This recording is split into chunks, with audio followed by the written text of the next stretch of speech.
مع الصيف والسخانه هذه ما يوالم غير ايس كريم. بزاف اذواق تعمروا الثلاجه وكل يوم تاكلوا منه، ومكونات موجوده في كل منزل. خمت فيكم سيفبا الايديال وقالت لي ديري لهم ايس كريم اللي كاع يقدروا يديروه. ما تنساوش المسابقه اللي درتها لكم معاهم هذا الاسبوع، راح يكون السحب وتفاعلوا باش يكون مسابقه واحده اخرى وفيها هدايا بزاف كبار. الحاجه الاولى عندنا لتر تاع حليب، ملعقه واحده تاع السكر ما تكتروش، 2 حبات تاع البيض، 3 ملاعق كبار تاع حليب البودره، و3 ملاعق كبار تاع لا مايزينا. خلطناهم وراح نزيد 2 اكياس تاع السكر فاني من ماركه سيفبا الايديال.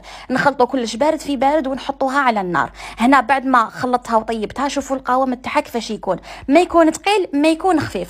راح نزيد لها ملعقه كبيره تاع الجلوكوز، راح يمد لها واحد القوام بزاف روعه. واذا ما عندكمش تقدروا تستغناو عليها. خلطتها مليح وخليتها بردت جيدا. من بعد نزيدوا لها كوب تاع لا شونتيي ونضربوها بالباتور ولا بالبيترا ونقسموها في علب ونبداو نكهو. راح نستعمل مجموعه من فلون تاع ماركه سيفبا الايديال باش يمد لنا الذوق والحلاوه. الذوق الاولاني درت الفلون تاع الشوكولا حوالي 2 ملاعق مع ملعقه تاع الكاكاو البني وخلطها. وهنا راح نستعمل فلون فراوله وفلون بنان ثاني من ماركه سيفبا الايديال. ديروا الكميه اللي راكم حابين، زيدوا منكه وخلطوا. راح يجيكم الايس كريم تاعكم بزاف بنين وما راحش يجيكم حلو بزاف لانه درنا غير ملعقه سكر. والذوق الاخير راح نستعمل فلون كراميل من ماركه سيفبا الايديال. نحطوهم في العلب ونخلوهم يتجمدوا. من بعد استمتعوا لي بهذا الذوق وهذا الايس كريم اللي راح تبردوا به وتفرحوا ولادكم.